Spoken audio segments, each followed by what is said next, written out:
خنا معلومه نن ورځو سره مولانا محمد ادریس تورنګزی شهید شوی. افسوسناک شخصیت شیخ الحدیث حضرت مولانا محمد ادریس تورنګزی شهید کړي شوی. ولاړ دی هغوی سره به خبرې اترې کوو چې شیخ الحدیث حضرت مولانا محمد ادریس صاحب دغه کوم شهادت چې دی دا کوم زموږ نه ګلېدل چې دي دې ته په کوم نظر باندې ګورې دا څومره نقصان دی د علاقې دپاره د عالم اسلام دپاره. داسې کار وکړي چې شیخ صاحب نعماني دارالعلوم ته د احادیثو درس روانو د رسول الله مبارک صلی الله علیه وسلم د احادیثو درس روانو په کومه ته بجې وې د عثمانزو تاریخ آباد دې ځای ته چې څنګه ورسېده او هلته پې ډزې وشوې او هغوی شهید شو د شهادت حالتو ورته دغه شول. نو د عالم مرګ چې کوم دی نو دا خو د عالم مرګ دی او د شیخ صاحب خلا چې کوم دی نو دا په صدو کې نه پوره کېږي او ډېر یو ظلم شوی دی او ډېر چې څومره د دې دغه فی الحال هغه الفاظ موږ سره نشته چې په کوم الفاظو کې ده. علاقه خو یتیم شو شته نشو کولی خبرې نشو کولی ټول په خبرې کوي مشرف خفګان دی که نه نو څه وویل غواړې یو غټ نقصان دی. یقینا چې دا ډېر لوی نقصان دی. شیخ صاحب په ډېره عظیمه هستي وه ډېر عظیمه هستي و دا ډېر لوی نقصان وشو ډېر د ظلم هغه انتها وشو والله خبرې نه شو کولی چې دا څه به دغه کېږي الفاظ ختم کړي طبعا جنتونه ورکړي او الله پاک دې زمونږ دا کم خلک چې دي تاسو ګورئ صبر ورکړي او یقینا یو ډېر غټ ظلم یو ډېر غټ جبر شوی دی او تاسو همه وختي مو ویل چې کم انسان دی دلته کې تاسو کتلی شئ د هغوی په مخ باندې دغه خفګان دغه تاسو لیدلی شئ الفاظ ختم شو. دا ځنګل قانون هم چې دی داسې نشي کېدی خو موږ تاسو ته وویو په ځنګل کې هم یو قانون په ځنګلیان هم چې دی نو د خپل قبیلې د خپل مشرانو د کم باچایانو یا بچیان یا د هغوی په ځنګلونو کې په کم قبیلې خلک هغوی ته څه نه وایي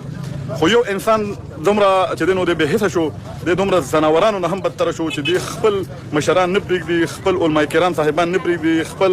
د علم رڼا خورونکي نه پرېږدي نو ډېر د افسوس مقام دی ډېر د خفګان مقام دی. شیخ الحدیث صاحب حضرت مولانا محمد ادریس صاحب چې دی نو نه یوازې د چارسدې بلکې د خیبر پښتونخوا چې دی نو هغه ښکلا وه هغه رڼا وه هغه به چې دی نو اوس نن هم چې دی سهار دا تاسو ولیدل هغه د حضرت مولانا محمد ادریس صاحب چې کله د کور نه ننوتنو د حضور پاک وسلم د درس دپاره چې هغه د احادیث درس دپاره ته د حضور پاک وسلم احادیث بیانولو دپاره چې دی نو هغه ته نو دا څومره ظلم وشو او وكم خلينا نجيب شلون وخلاقة تجيب رقاقي كتاسو بدير به فن داخل كي كتاسو بشيء هديس كل قشقة أو قسم فخذ جاب كتاسو هم لا تدب ديوان إن شاء الله هل يبقى كذا قسم فخذ جاب ديوان بعد طريقة كذا زمنا ولا الخا الذي بدي مالو الذي شيء هديس تفوز تكون أنا خابطه هذه بغيرات الدول حكومتنا هذول حكومتنا دوي مرة بغيرات دول سالنا أبوس تكوخا مګر کروغ دی کو زنانه ده کو لیونی دی کو مجنون دی او هر څوک چې دی نو هغه تاسو لیدلی شئ یو غم دی یو جړا ده تاسو د خلکو په دې مخونو باندې نه دا هغه مخونه دي چې د دوی په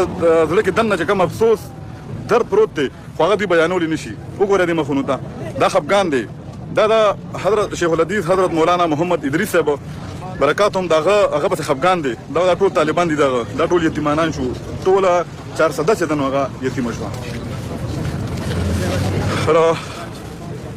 ګورو به چې کله د دوی د نماز جنازه وخت کله ټاکلی کېږي نو ډېر زیات علما کرام صاحبان راغلي دلته کې هغوی سره به مو خبرې اترې کوو.